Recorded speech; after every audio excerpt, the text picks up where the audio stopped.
Welcome to our channel. Today we how to verify your iCloud keychain for compromised passwords. Quick tutorial step by step clearly. To verify your iCloud keychain for compromised passwords, start by opening the Settings app on your device. Scroll down and tap on your name at the top of the screen. Next, select iCloud from the list of options. In the iCloud menu, find and tap on Keychain. Ensure that Keychain is turned on. Now, exit the Settings app and open Safari. In the Safari app, tap on the bookmarks icon, which resembles an open book. At the bottom, you will see a new sidebar. Tap on Password. You'll be prompted to enter your device passcode or use Face ID/Touch ID for verification. Once in the Password section, look for the Security Recommendations option and tap on it.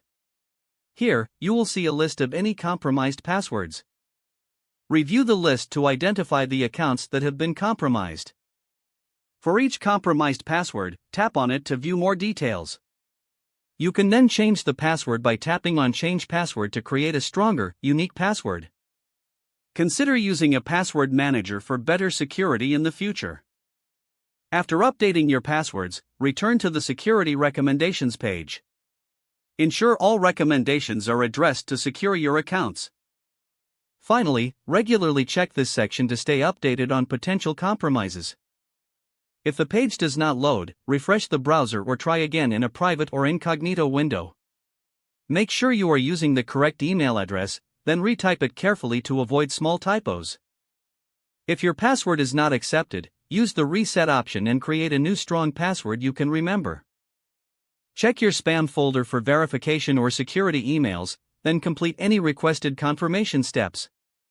Enable two-factor authentication if available to improve account security and reduce unauthorized access risk. After signing in, review your profile details so your contact information and settings are accurate and current. If you see an error message, note it down and try again after restarting your device and internet connection. Log out when you finish, especially on shared devices, to keep your account and payment information secure. If the page does not load, refresh the browser or try again in a private or incognito window. Make sure you are using the correct email address, then retype it carefully to avoid small typos. If your password is not accepted, use the Reset option and create a new strong password you can remember. Check your spam folder for verification or security emails, then complete any requested confirmation steps. Don't forget to like this video and subscribe to our channel for more step-by-step tech guides.